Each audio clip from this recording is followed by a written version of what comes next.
Islam and greetings, Moors. Welcome back to another episode of Pardon the Interjection.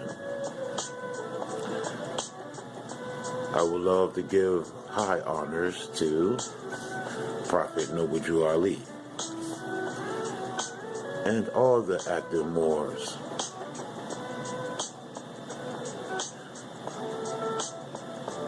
I am your host, Supreme L. Here on Pardon the Interjection, we dig up and divulge information to the people for the upliftment of fallen humanity.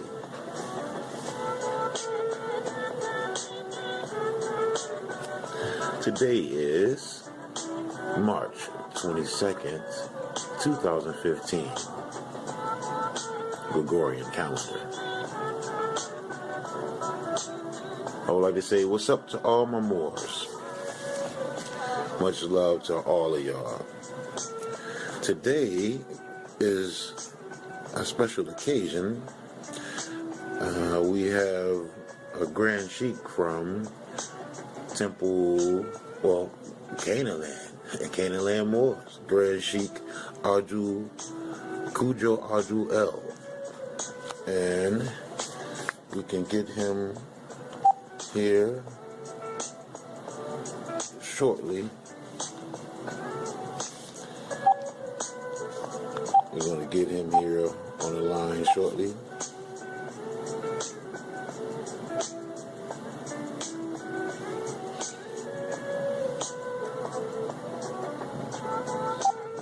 Alright, just give me 1 second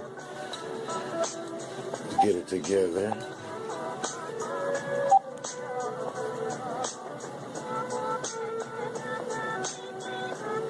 And it's very, very important that we really do some study.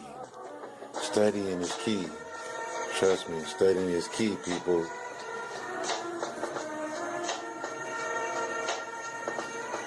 And we're going to get him here in a few shakes.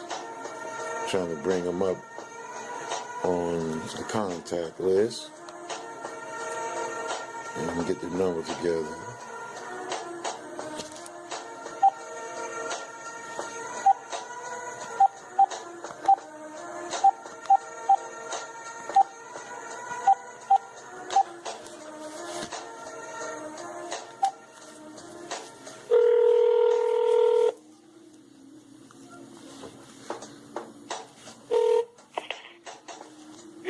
Islam, more. We are live on session right now on Pardon the Interjection. My family, I have the Honorable Kudjo Adwo L. Islam.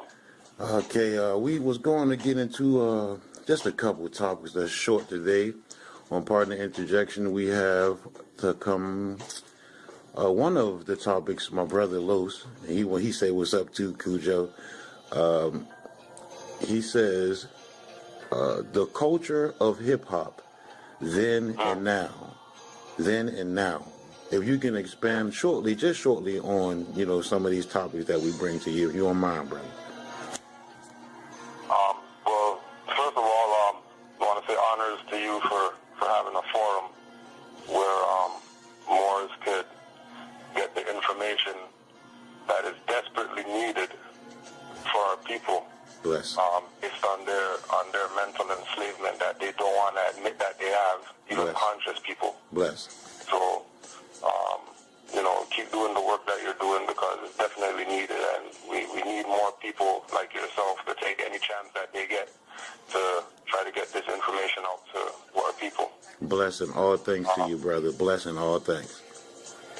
With regard to hip hop, then and now, I'm a 70s baby. Right. So, we come from the era of, the origin of this so-called genre of music. True. And we know that the genre of music that we grew up on didn't promote criminality. Right. Right. It didn't promote what we call out here in Canaan land looseness or slackness. Right. hype game from the perspective of the DJ. You better know what he's doing behind turntables or whatever like that. There you go. Dancer better know what he's doing. Graffiti artists better have, supreme line control with a spray can. And of course, the MC, they weren't biters. They weren't copying what other people wear. You weren't copying what other people said. Right. You weren't trying to sell yourself in order to put out a record. There you go. And may I, pardon the interjection, may I interject 1 second on that? Yeah, for sure. You say graffiti. That's really good. We don't see that much anymore, and that is a part of artistry, right? Graffiti. Right. Do y'all see that? Out here, maybe about maybe early '90s. Not even that early. Probably maybe mid '90s, late '90s. They had this campaign out here where they would have a phone number where people could call in when they see graffiti, and then they'll bring their suit people to come with their spray cans and spray paint over graffiti, white. They made it as a theme of cleaning up the communities or whatever like that. Okay. And it was really to get the essence of hip hop out of the minds of the people. Right. They were bringing in this corporate construct. Now, with regard to graffiti, one important point that I need to put on the record. Yes. You have to get a book called Hip Hop Decoded by a brother by the name of the Black Dot. Writing that down now. You have to go on YouTube, research the Black Dot, and the brother has a book called Hip Hop Decoded. Black Dot Hip Hop Decoded. In that book, he speaks about graffiti actually being the hieroglyphics of hip hop. Oh wow. Okay. So from that perspective, we can see why they had this program to get the graffiti off of, the trains and off of the walls and off of the places where, because graffiti was an art where the individual who was putting up the graffiti, they had an eye for advertisement. Right. They had an eye for making sure it's in a spot where anybody and everybody's going to see this thing. Exactly. So it wasn't like some scribble in the washroom stall or anything like that. The people who come from the era of hip hop know that graffiti work was elaborate work. If you're talking about real graffiti, even when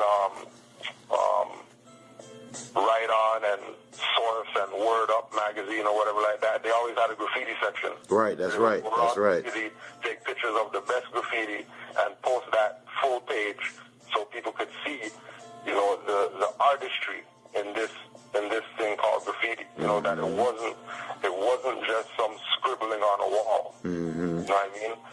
Some of the best graffiti artists were, Rembrandts and Picassos and stuff like that. Right. Hip-hop. Right. You know what I'm saying? Now, how did that tie in with the music and the changeover, the graffiti and the music? How did that coincide with each other? What was the significance with that music and graffiti? Well, if we look at it from the perspective of code, right? People who were graffiti artists, they were writing for people who had a particular eye. So, for example, there's a brother by the name of Kalindi I.E., a master chematologist, herbologist, etc. And he has some classes out there where he speaks about the power of mushrooms and raising your mental awareness, spiritual awareness, or whatever from going into meditation, eating mushrooms, and going to higher realms of existence. Right? What he was explaining was that when you look at hieroglyphics, you see the pharaoh sitting on a throne. Right. He sun this over pharaohs, and you see imagery that aren't people. majority of the imagery in hieroglyphics that weren't people have some type of relation to a mushroom. That's true. That is true. That right? is so whether true. It's the stalk of the mushroom, whether it's turning the mushroom upside down, pop the head off, and then you have all the lines or whatever like that. Whether you're looking at it from, an aerial view of a mushroom, there's all this symbology related to the mushroom, right? So saying that to say that